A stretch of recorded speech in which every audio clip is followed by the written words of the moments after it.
with our guest speaker, Edmond Hollander, owner, Artisan Plumbing and Heating Limited in Canada. I thank you for taking the time out of your busy schedule to join us today. My name is Pavan Gundepedi. I'm the VP of Sales at SmartServ, and I will be the moderator and co-host today. All right, so a major challenge that business owners like you from the trades are facing today is the acute shortage of skilled workers, okay? In fact, I was just reading an article which said that the prevailing sentiment amongst families in North America is that construction, plumbing, electrical work, masonry, and all the other trades are jobs for, someone else's kid. So in this kind of a challenging hiring environment, folks, we thought of focusing today's webinar on your technicians, right? The resources you have on hand right now. How is that you could increase the efficiency and revenue per technician? Okay, so here is our promise. This is what you're going to learn. You're going to learn these 4 how-tos from today's webinar. We're going to start off with a conversation with Edmond, and he's going to share his learnings and advise on how you could increase your business efficiency and revenue, right? Then we are going to show you how to identify and cut time wastage for field technicians, how to generate 2 tech revenue with 1 tech, and finally, how to identify and track the right business metrics. Now, whether you're just starting out as a service contractor or are a seasoned business owner, there is something that every one of you can learn from this webinar today. So here's an interesting and inspiring fact about Edmond, right? Artisan Plumbing and Heating, founded by Edmond's dad, was down to about 3 techs and floundering just a few years ago when Edmond took over the business. And he has grown it into a rocket ship today. And how did he do it? He will tell you all of that in a moment, but he did it by focusing on business efficiency, folks. A little later, I'll ask Edmond to introduce himself, all right? And let us know all about a little more about himself and his business. But here's the thing, as you can see on the chart here, Edmond's revenue per job in the last several quarters, you're seeing in the chart on the left side, it shows the percentage growth, okay? Net, the revenue per job has increased by over 70% in a year, in the last year or so. And along with it, his overall revenue has increased by 138% during the same time frame, okay?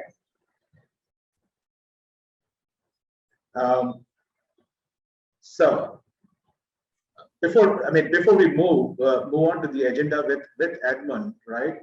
A few housekeeping aspects that I would like to share with you, and I want you to note. The next slide. If for whatever reason my audio cuts off, folks, and you can't hear us, I'll advise you check the audio settings. In your Zoom webinar controls that you see at the bottom of your screen, right? It's to the left of the webinar controls there. You just make sure that your audio setting is set to the option that says same as system, okay? Right? And then as we go along, we really want to make this webinar interactive. So one of the ways is that we want you to chat with us, okay? In your Zoom settings, you will see the option on the left side to chat. You see it on the screen here, right? So your chat messages will be visible to both me and Edmond, okay? We are the 2 panelists today, right? Then in the end, finally, at the end of this session, for about 10 minutes, we have set up a Q&A session, okay? Question and answer session. So feel free to add your questions to the Q&A part of the Zoom. You better not post your question in the chat window, as it could easily get lost with all the other discussion around it. Okay, folks? Right. So now, one of the other ways we want to make this session interactive is through polls. From time to time, we're going to display a poll on your screen. Okay. Okay. When you're prompted for the poll, all you have to do is select the option, right? Select your answer and hit the submit button at the bottom. You see the screenshot here, right? Well, in fact, folks, let's kick it off with the first poll of the day right now. Okay, so you should see this question pop on your screens. We would like to know which industry you are from.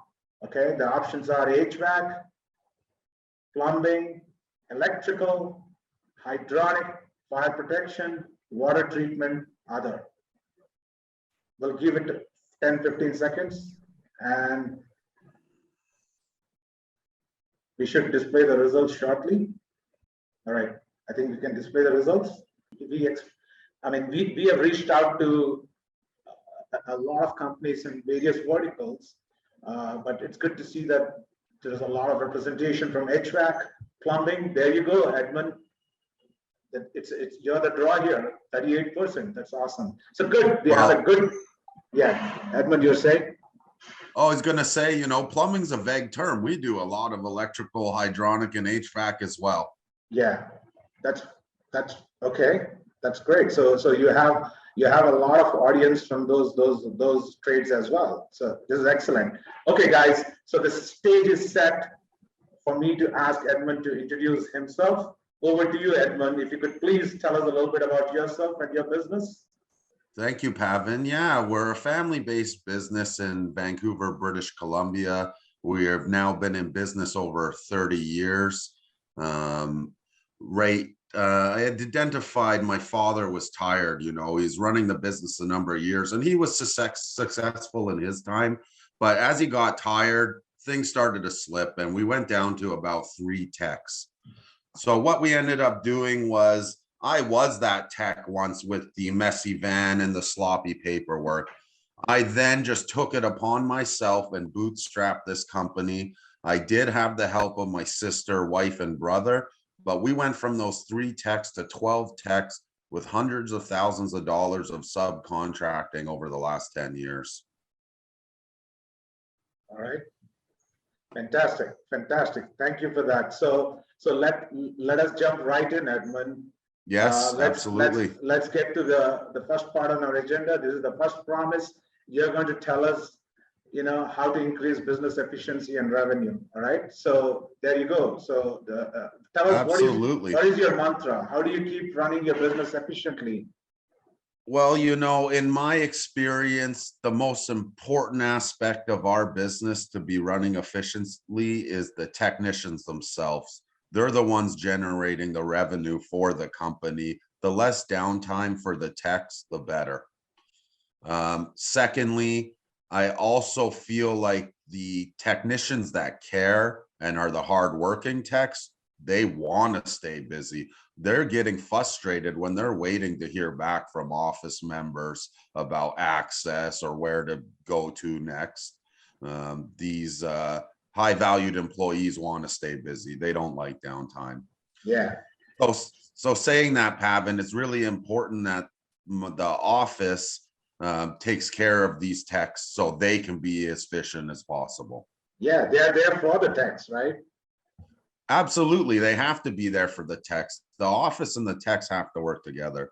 Yeah. I also press upon my office because the gentlemen in this webinar that are in the field understand you have to be perfect with your workmanship. You can't have leaks on your piping, callbacks. And I explain that to the office staff as well.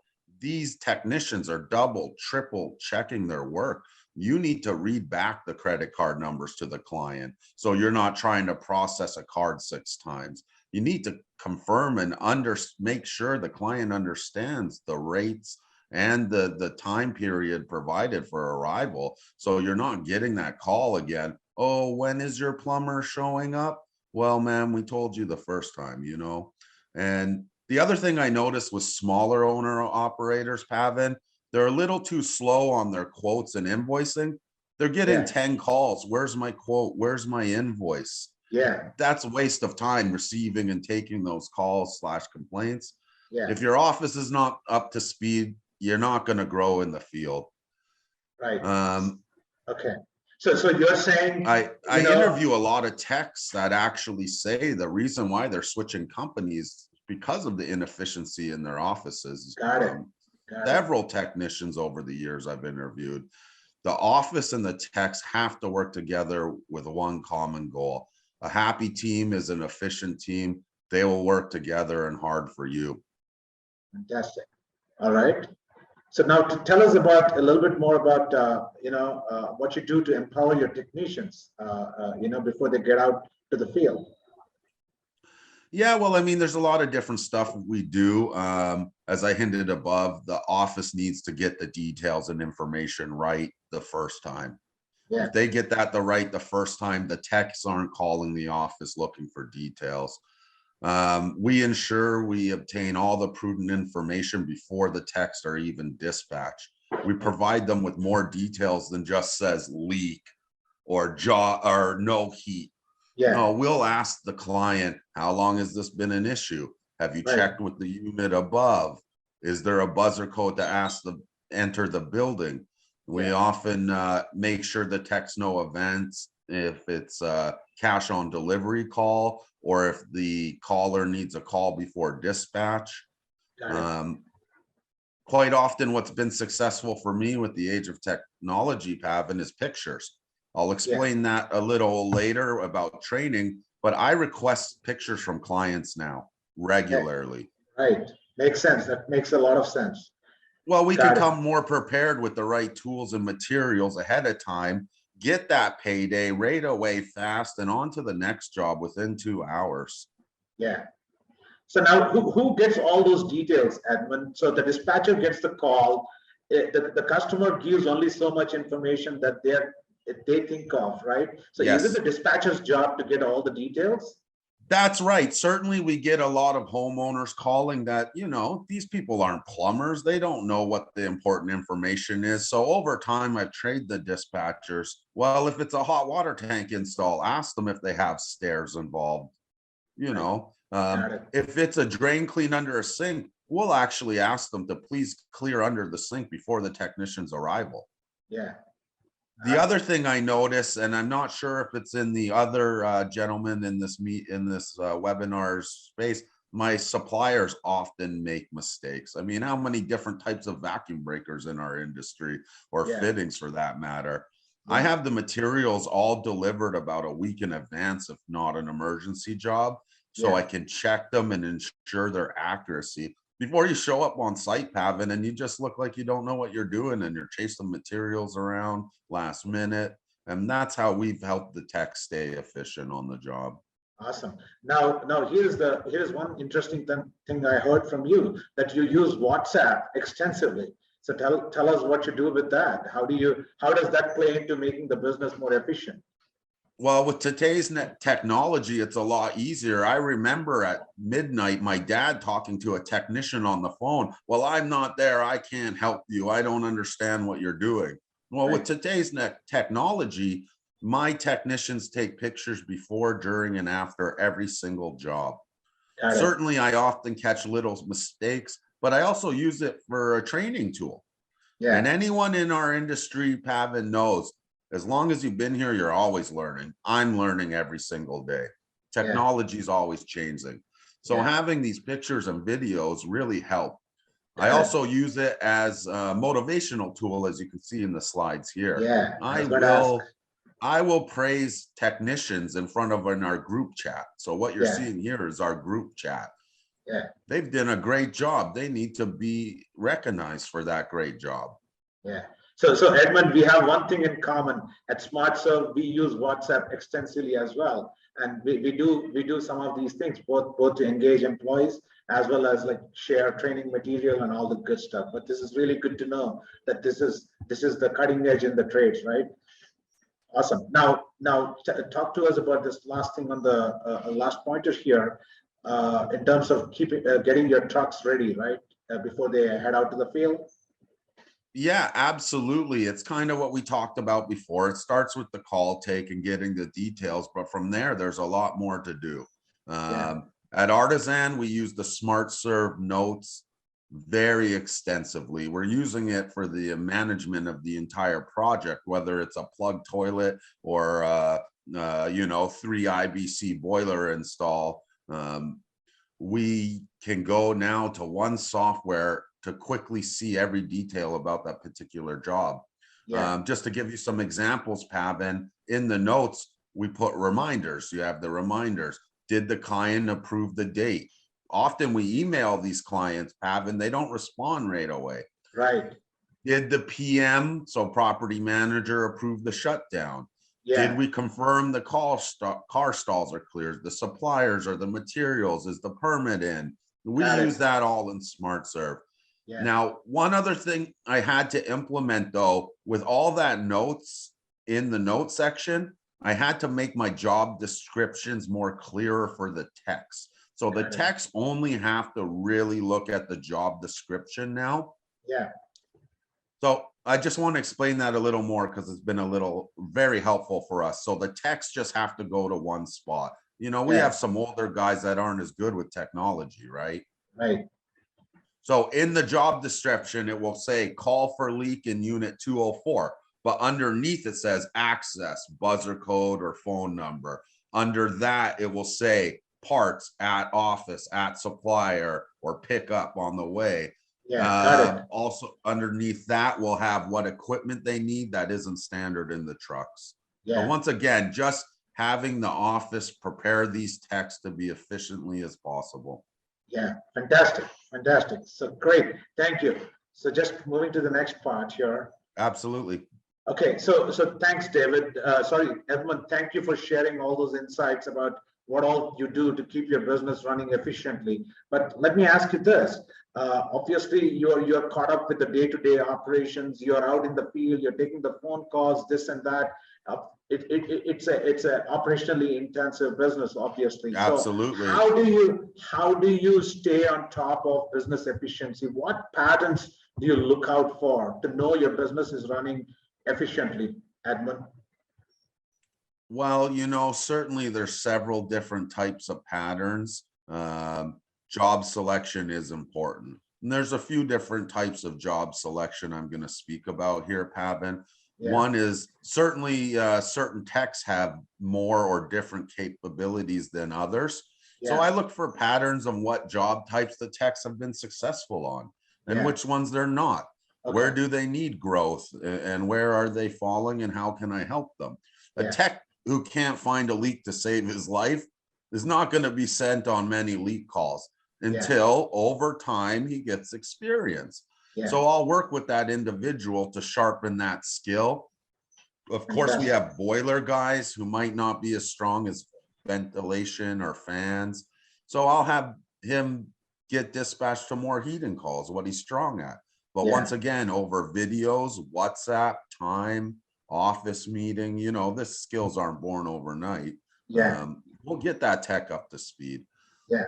Another form of job selection I want to speak to, because I see this in a lot of trade industries, not just plumbing. We at Artisan will respectfully turn down jobs that are beyond our capabilities. You can't be everything to everyone. Right. If you're good at drainage and leaks, stick with that. Yeah. Well, you're better off taking your time to learn a new skill than trying to learn on the fly and possibly letting the customer down. Yeah. Or spending more time and money on a quoted job than you allotted. Yeah. We learn about the equipment or skill needed and we take the time to learn it before we take it on. There was a day we didn't install big commercial boilers over 400,000 BTUs, 8-inch ductile water mains. Once again, this was over time, but now we've installed more boilers, commercial boilers this year than we have in 10 years. We're doing ductile water mains over $50,000 per job and repiping projects that are nearly $100,000 each. That's awesome. All right, cool. So Edmond, now tell me about this. I know that we discussed this as well. You are particular about how well you guys do in terms of converting those estimates into actual jobs. And I believe you track that closely as well. Yes, of course. I really need to know, and it's important for my business to know the pattern on how many estimates are converted to jobs, which i.e. is converted to invoices and revenue. I always analyze the ones that don't get approved. I often ask myself, did I say too much? Did I say too little? Did the tech provide the wrong information, or did they just like someone else better? That does Yeah. happen. Right. It Once does I happen. see a pattern, I use the information to change. Got it. Yeah. Sometimes I'll follow up with a customer directly and ask them. Oftentimes, I'm not known to be the cheapest in my market. It does come down to cost, but I still reassure them I'm here for them, and I thank them for the opportunity. If I prove to them in the future I'm the right company for their job, I'm going to be the right company for their bank account too. Yeah, got it. Got it. Then I believe the other pattern or the metric that you track is, the budgeted time for each job versus the actual time taken by the technician. Tell us a little bit more That's about right. that. I personally approve all time cards. I'm the only one in my office team that's actually a licensed technician and been on the road. So I know just from experience what hours these should take. So as I review time cards, I just do it mentally in my head. It's not always on pen and paper. If there's a large discrepancy, I will speak to my tech. Hey, if my tech's delivering regularly and a job took him half an hour, I don't bother him or waste my time. But if there's a large discrepancy, I'll speak to them. Sometimes there are justifiable reasons, Pavan. You've been in traffic before. Absolutely. Sometimes the supplier has a delay. These things happen. These things happen. But what I do find, Pavan, and it's typically with the junior techs, I explain what they could have done differently, how they could have been more prepared to begin with, or used a different material. Sometimes it comes down to the material choice. Yeah. But in some cases, maybe there's just too much on their mind in their personal life. And I have to enforce to them, for obvious reasons, they need to stay focused on our job sites, not just for profitability, but also for safety. Okay. I do sympathize with their situations, though. I'm a people person. I want my staff to feel like they can speak to me, not just about our business, but about their personal lives. So I explain to them I do sympathize, but this is a business. We can't be having mistakes, billing errors. If we're going to be doing that, we're not going to have a customer base. Yeah, you got to have the customer first focus. Yeah, absolutely. Absolutely. All right. Yeah. Go ahead, Pavan. Please continue. I'll let you finish. Yeah. What you have here is our quoting sheet for hot water tanks. We do have a general one as well. I just got tired of the techs missing the proven information themselves. It's great. You can quote a hot water tank, but you don't know the voltage or if there's stairs, gas piping size on a gas unit. So we put this information. So these are fields they fill out. So SmartServ helped me put this into our tech reports, and my technicians fill out a quote sheet on every quote. Now, we do, to train these technicians to quote better, I ask them, even if it's not quoted work, Pavan, think in your head before you start the job, how many hours do you think this is going to take? Once they're complete, they can review. I thought it was going to be 5, but it really took me 7. I didn't realize how much work X, Y, and Z was going to be. And then they're going to learn for the next time. This is how I personally got better at quoting. I wasn't great and bang on to begin with. These are skills you learn over time. Okay. Now, Edmond, earlier you said that you give the estimates to customers when they call in, right? But here you're saying that you're going to ask your technicians to fill out the quote sheet.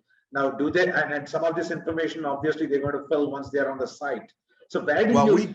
Yeah, you go ahead. I was going to ask, where do you do the? I mean, do they do the estimates at the site as well?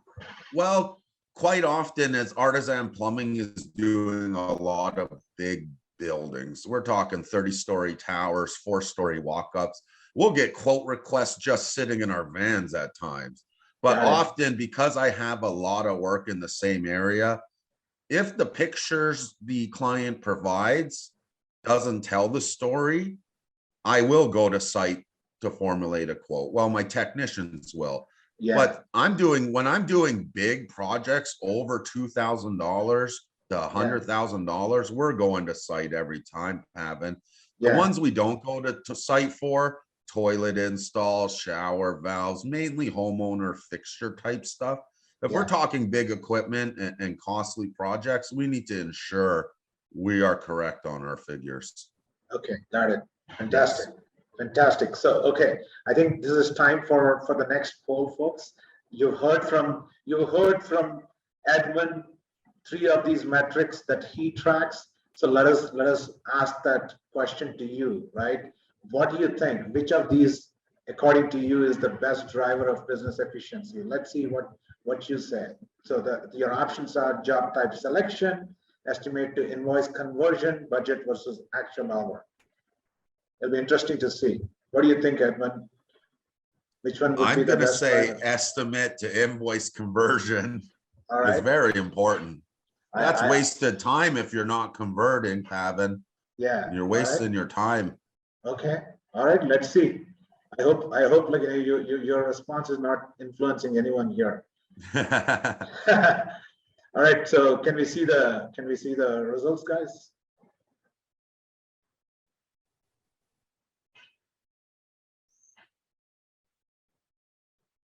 All right. Oh, it's close. Hey, actually, look, the budget versus actual hour, Edmund. You know, they're all important. Certainly, if you're going over budget, you're not going to have a business.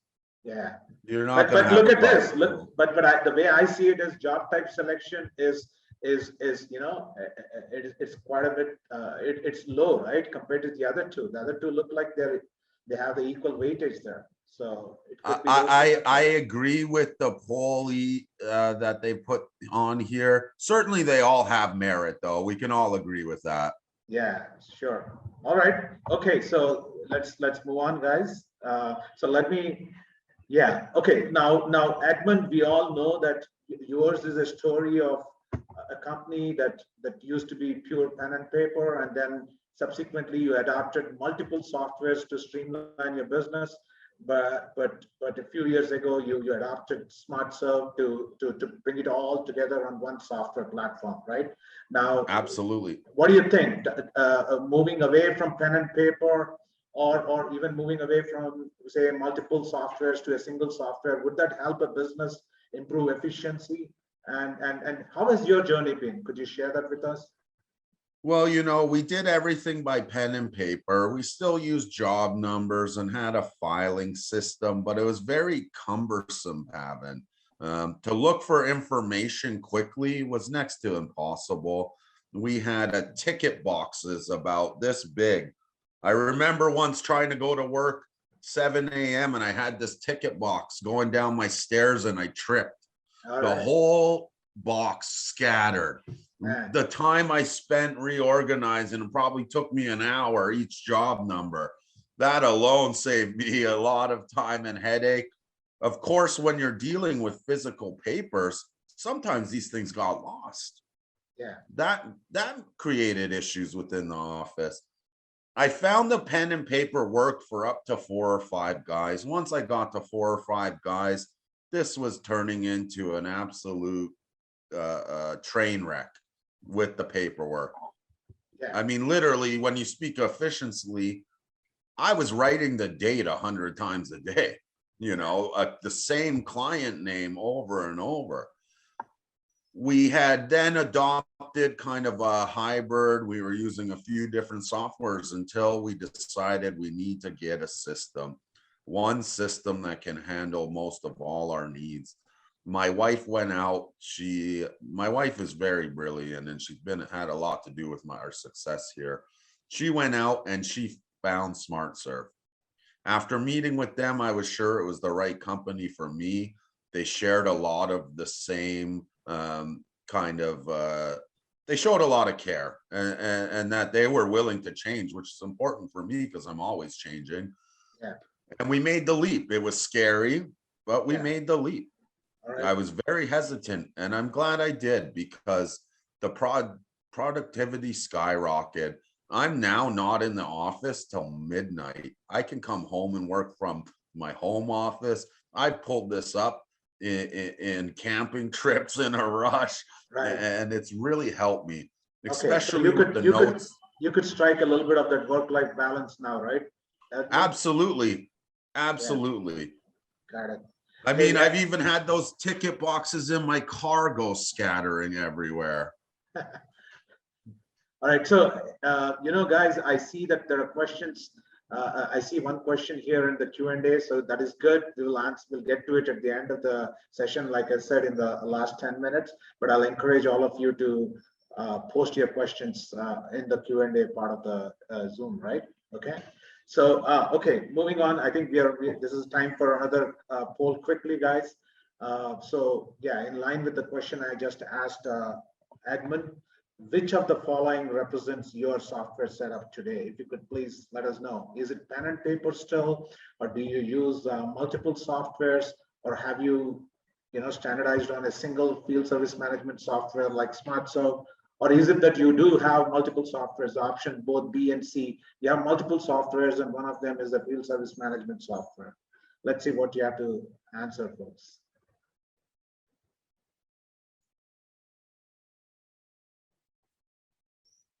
So ready to see the statistics when it's ready.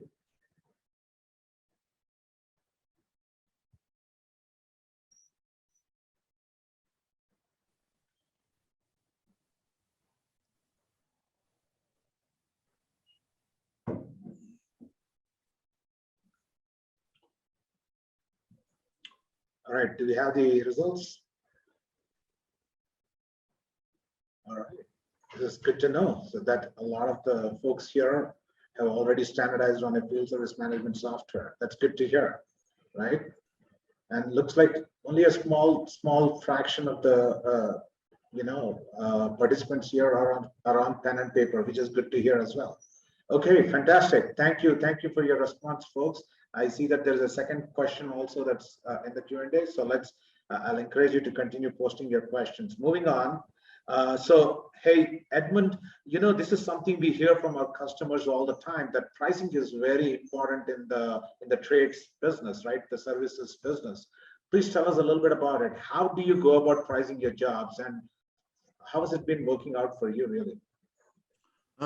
I really am not afraid to change. You kind of know that about me, Pavan. Yes. I'm also not afraid to do things differently than my competitors. Yeah. I do mainly time and material billing.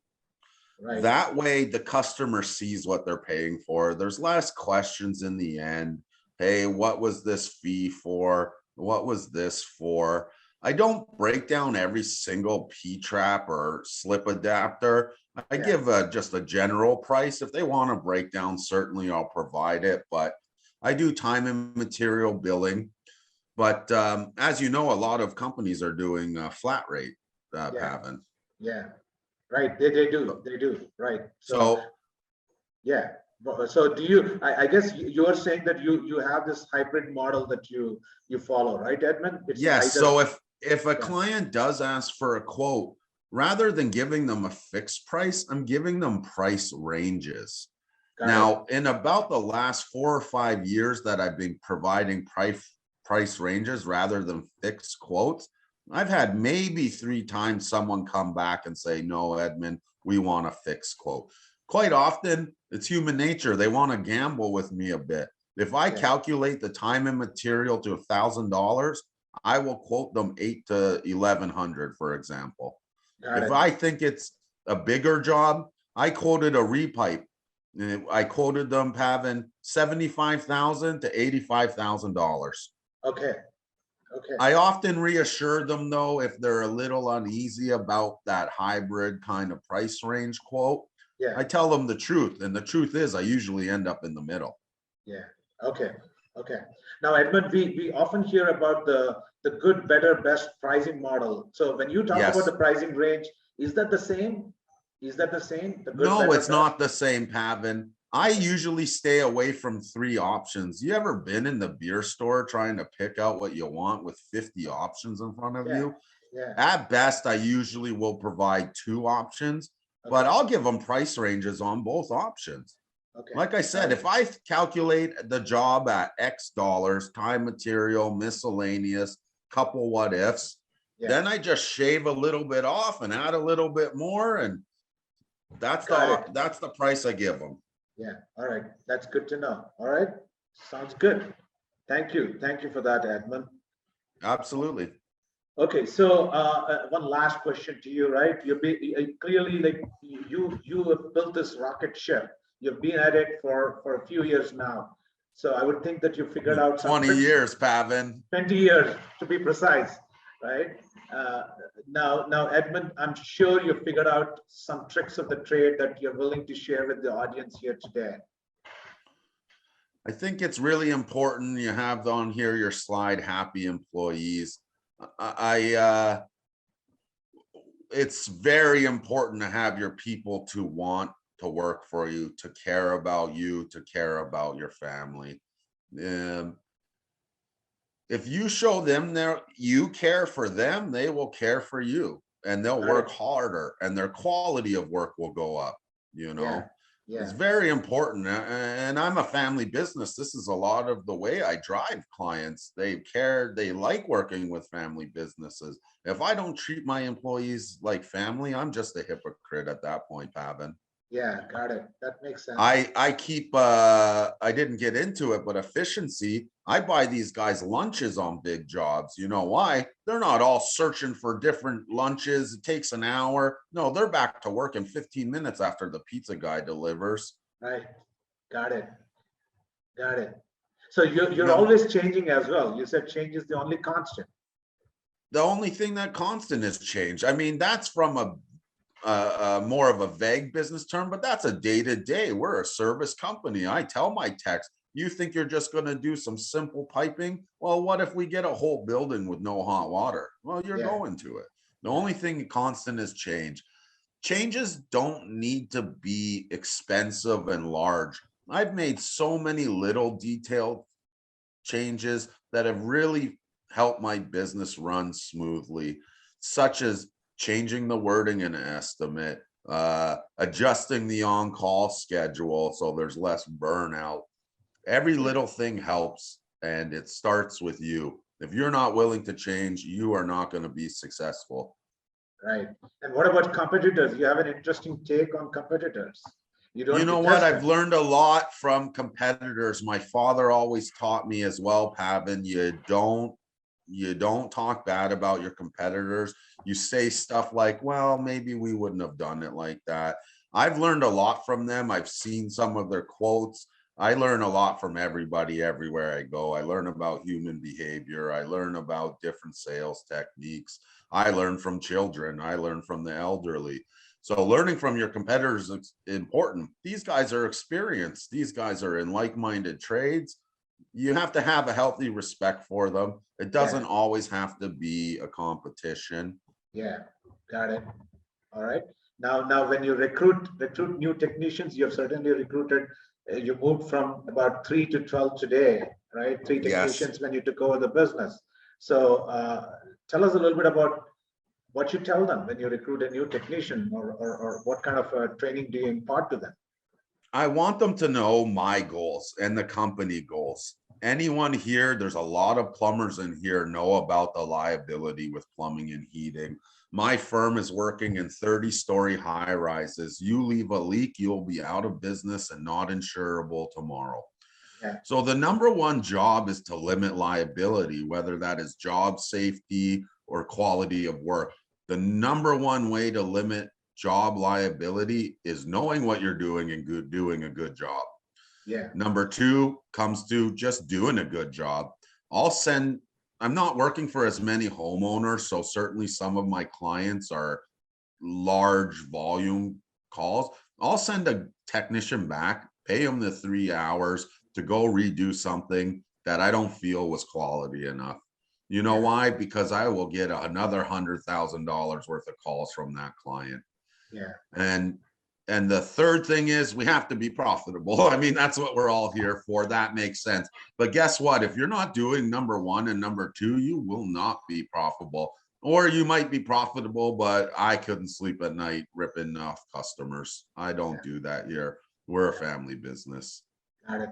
And all of these speak to the overall customer experience, right, Edmund? At the end of the day, it is about customer experience, customer satisfaction. I really go out of my way to make sure we deliver for these customers. As I said, knowing what you're doing. I really try not to hire grumpy guys either, to be honest. Right. Who wants a grumpy technician in their home? I Absolutely. really do. Clean looking people, people that care and want to help people too. All right. Sounds good. Thank Yeah. you, Edmond. Thank you. Okay, so folks. So you've heard from Edmond, right? I hope you loved his insights and ideas. All the things he has done and has been doing to make his business more efficient, and how that has helped or is helping grow revenues, right? Now let me move on, okay? And with the rest of the agenda that we have, I want to keep the other three promises I made at the start of this presentation or this webinar, right? How to identify and cut time wastage for your on-field technicians, how to generate two tech revenue from one tech, how to identify and track the right business metrics, okay? So these are, let me tell you, these are insights, okay, from one of our teams at SmartServ that we call the Product and Business Evangelism team, or the PBE team, okay? This team works with our top customers like Artisan Plumbing, right? Who are industry leaders and who use our SmartServ platform, which is, you know, a web and mobile app for field service management. This team analyzes these customers' data, okay, and synthesizes deep insights into their all-around business performance, okay? And the team submits a BIR report at the end of every month to these customers, all right?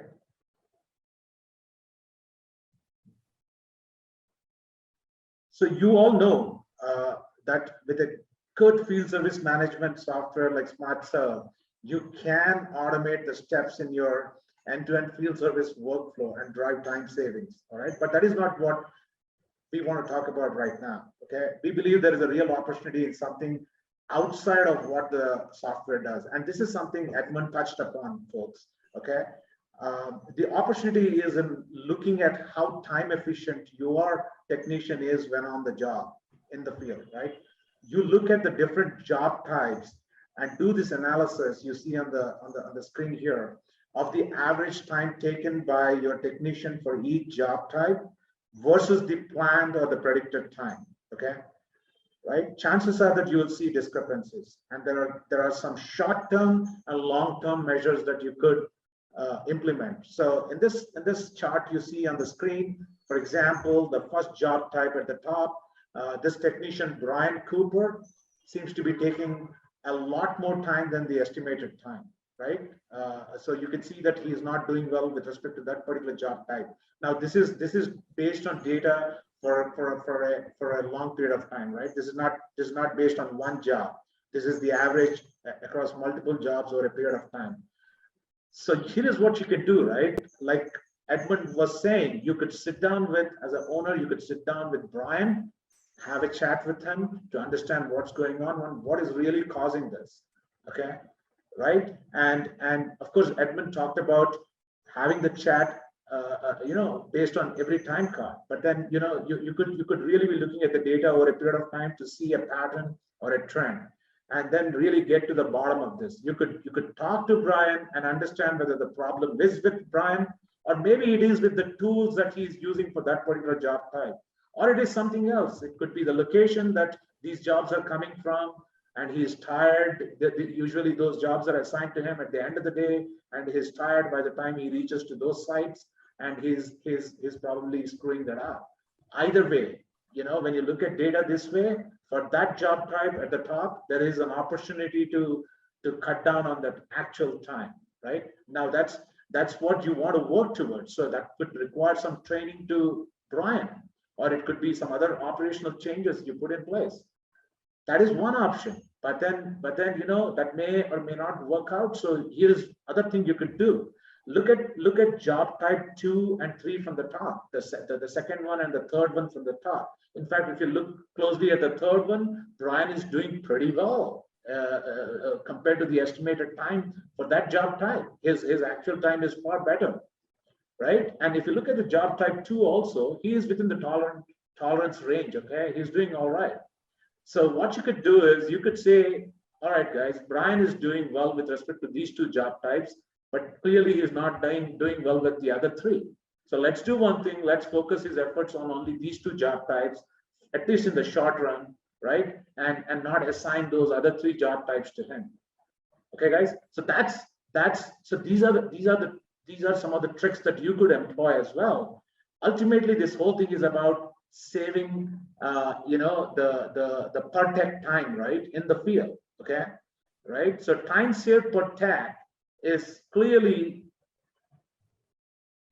it implies that you could increase the number of jobs per tech, and ultimately that could increase the revenue per tech, right? Okay. That's exactly what we did, Pavan. Yeah. So yeah, I know you mentioned that, right? You gave us an example of the technician you would sit down and speak with once the time card is presented to you, right? You are the one approving the time cards. Is there anything you would like to add? Once you get the info and make the change, my techs are doing more jobs a day than they ever had done before. Yeah, got it.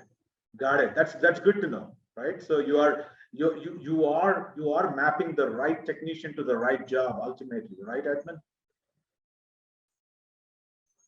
All right. So moving on to the next one, guys. The next promise to you. How is that you can get the work done from two techs with just one tech? Rather, this question is more about how could you generate two tech revenue from one tech? Okay. Now, this is what we're going to show is a known idea to you guys, and something that we advocate to our customers proactively all the time. And we are seeing that some of them are adopting it and adopting this and moving in that direction. Okay. The idea is simply about training your techs to upsell and become revenue generators. So look, your tech has just finished a job. He is in front of the customer. He has driven maybe 5, 10, or maybe 20 miles out there to do this job, right? Now he is right there in front of the customer. If your workflow is such that the technician finishes the job, submits the filled out forms to the customer, collects the payment, and gets the hell out of there, then you are probably leaving a lot of money on the table. Okay. The opportunity is for the tech to spend a few more minutes there, right? Educate the customer and carefully pitch and upsell repairs or equipment upgrades, or even better, service agreements. Edmond, what in your case does something like this happen? Do your techs upsell? Do you see an opportunity? Yes, they do. I basically teach my techs another mantra is, look, if there's something wrong, we need to mention it and we need to provide an estimate.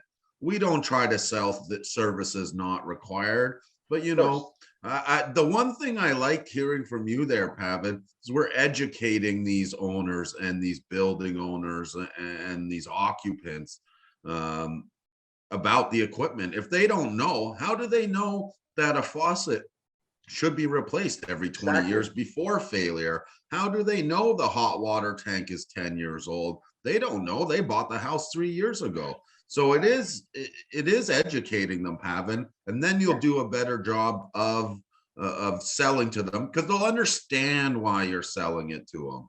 Yeah, right. All right. So moving on.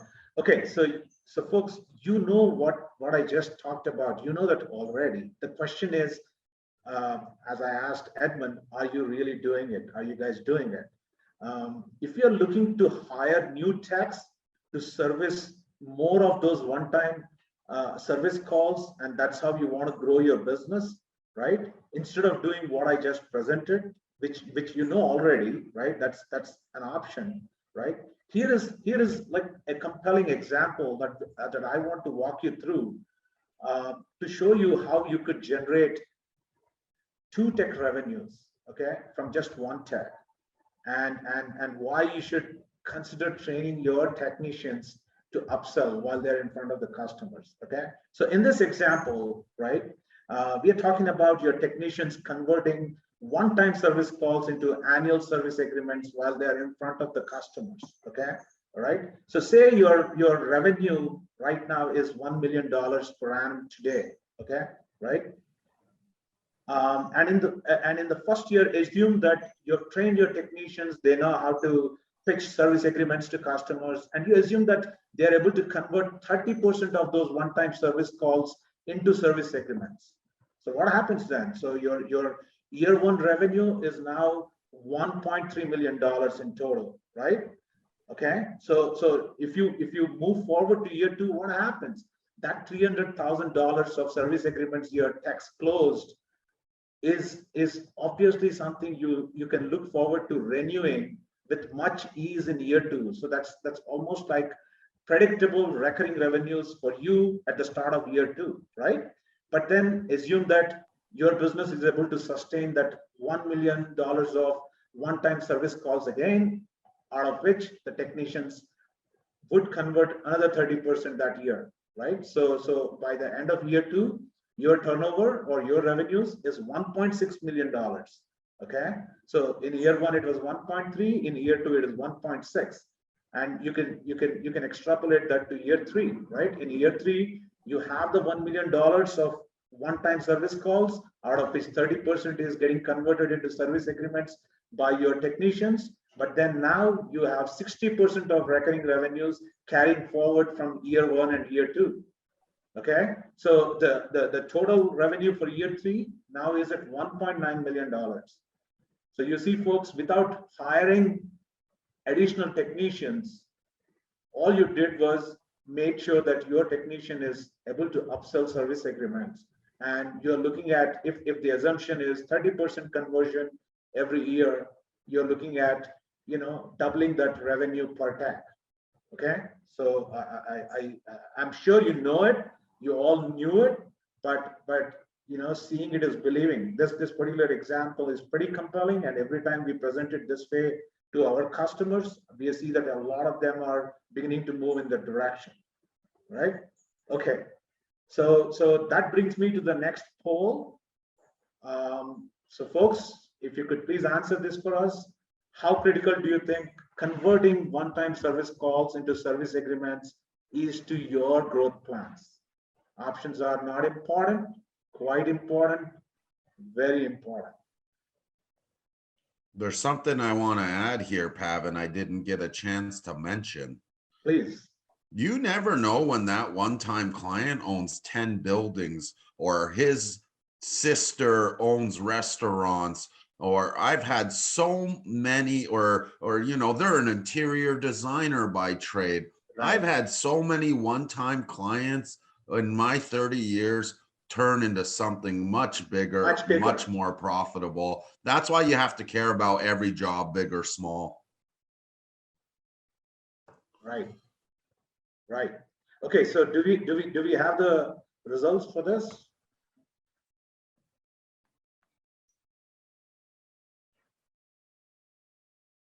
All right, that's there you go. There's the verdict.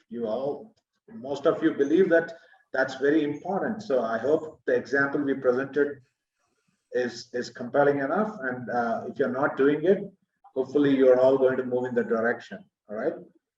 Excellent. So moving on. So we are in the last part of the agenda for today, right? My promise to you was to show you how you go about identifying and tracking the right metrics. Okay, right?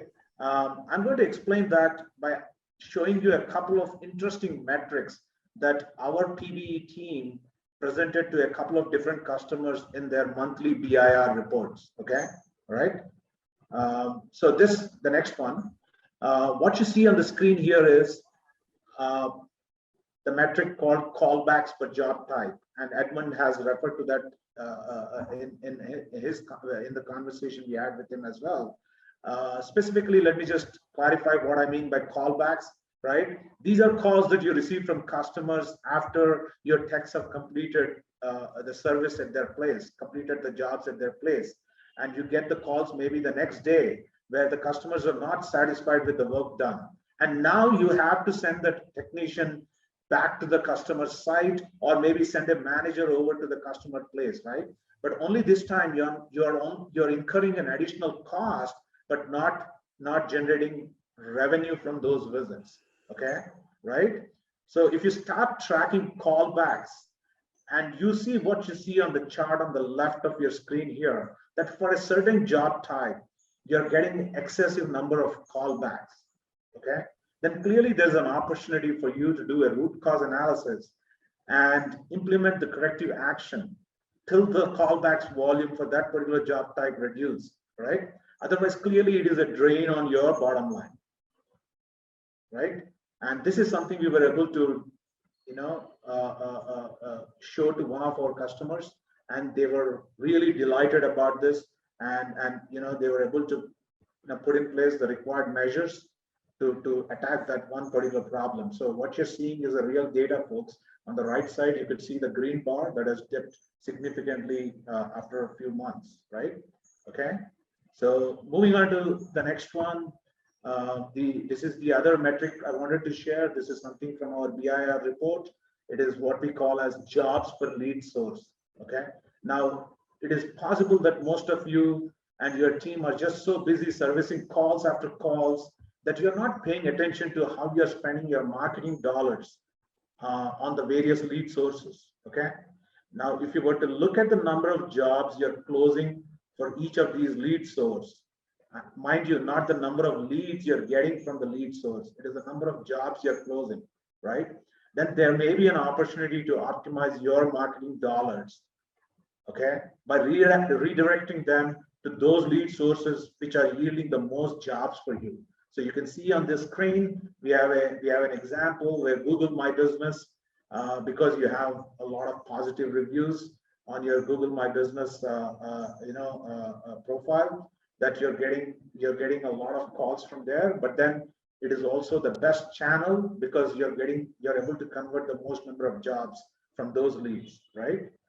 Okay, so that's the other example of a metric that we could come up with by digging into customers' data, right? So in closing, folks, in terms of the question, how to identify and track the right metrics, trust me, there is no silver bullet here.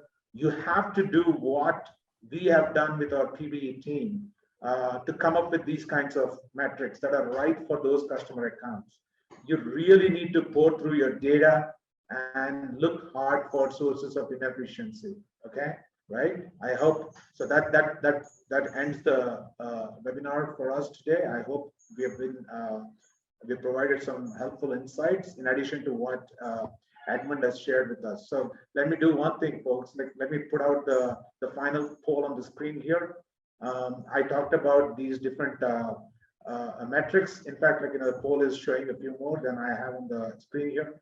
Please answer, which of these metrics do you track today in your business? We would like to know. Is it the per tech revenue, callbacks per job type, jobs per lead source, and what we call as job ticket size? I think Edmond calls it as the revenue per job type, right?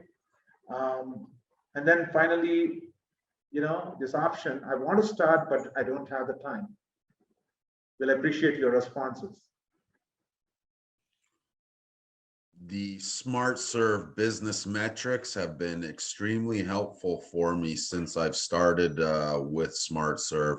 Those are the kind of insights that I just don't see every day. And when you guys calculate it for me is very helpful. Yeah. Well, Edmond, that's how we are trying to differentiate ourselves, right? We have teams that are very analytical, in terms of their background, and we have trained them to really look at this data closely. Of course, we have the consent of those customers, right? And we are working closely with those customers. So you're right. It really helps someone like me. I mean, a lot of these guys are owner operators, tradesmen themselves. These are the kind of data and stuff we wouldn't know. We need to learn. Yeah. Okay, there you go. There's the results, guys. So yeah, as we anticipated, a good number of you don't know, you want to start, but you don't have the time, neither do you have the resources. That makes sense. But it's good to see that the per tech revenue is a key metric for you. So is the jobs per lead source. So there you go, guys. There's the verdict on this one. Thank you. Now we just have 5 minutes left. And David, Edmond, if you see the screen here, There are 4 questions, and I Yes. think you're in a good position to answer them. If you could, let's start with the first one, right? It's Yeah. a question to you directly. How did you train your technicians for the bigger and technical jobs? Well, once again, like anything of business, these things take time. You can't just wave a magic wand. Spencer, what I did is I went out and I got the information straight from the suppliers, from the manufacturers, technology training videos. And you know what? I went out and I went on the job myself with these technicians. I don't do it a ton of the time, but once in a while, I will pay the money to send a junior tech with a more experienced tech. Maybe not on a weekly basis, but once a month. You know, if you invest in your employees, it will pay off. Once again, the biggest factor was just talking to the supply houses, getting us in for training. I tell them I want an email every time you guys are having a seminar. I get the phone numbers for the local representatives for that appliance or that new type of piping, and we study. It takes time. Yeah, Edmond, we're running out of time. I just want to get one word in here, folks. Yes. You're welcome to add, put your questions out here. We promise to get back to you and answer that question for you, okay? Because we are not able to cover we're short of time, but Edmond, we will work together and get your responses as well, and then we'll share it with those. Absolutely. So you want me to address here what changed after using the software? Please. Yeah, absolutely. Let's take the last question. Yep. Everything changed. Okay, my work-life balance got better. I was more organized. And I was able to book jobs 2 months in advance. I couldn't do that with pen and paper and sticky notes. Non-urgent jobs we would book in advance. We're a busy company, so being able to do that really made a difference. Yeah. And then Harry has the second question. You want to know how I increased the job ticket revenue? Yeah. Well, there's several different factors, Harry. Number one, I started doing a better job in my marketplace, which gave me a better reputation. Certainly Coke charges more than RC Cola, you know, that has something to do with it. I have a reputation and a name for being trusted, honest, and on time. You can charge more. And quite often I use a few sales techniques that we're not covering here today. Maybe we'll get into another webinar to drive that ticket price up. Yeah, got it. Got it. So we have just a couple more minutes. Edmond, would you like to take one more question, maybe? Yeah. Yeah. Yeah. Do you want to pick one? There's quite a few flying in here. Yeah. Okay. Let's go with Cheryl. She asked the question. I see that question, Cheryl. I'm very hands-on. I develop relationships with my clients. Unfortunately, I'm dealing with stratas or HOAs more often than homeowners. So I have no service agreement with homeowners, but basically I'm selling myself regularly to these clients. I assure them that I'm here for them and their needs. Yeah. All right. Okay. Excellent. I think we are nearly out of time here, folks. I thank one and all for coming and joining us today. Edmond, thank you very much. It was an awesome conversation with you. You've shared a lot of insights, and I really hope those who participated have learned from listening to you. I certainly have learned a lot, talking to you today. Thank you for all the questions you have posted here. We promise to get back to you in the next 24 hours. All right, and we will get Edmond's responses to these questions and share those with you as well. All right. So thank you, everyone. Thank you again for your time. Thank you for joining us. Edmond, thank you very much. Thank you, Pavan, and everyone at SmartServ. I really appreciate you guys inviting me. I learn from things like this too, always learning. Yeah, fantastic. All right. Thank you. Thanks, everyone. Bye now. You have a good day. Bye-bye. Bye.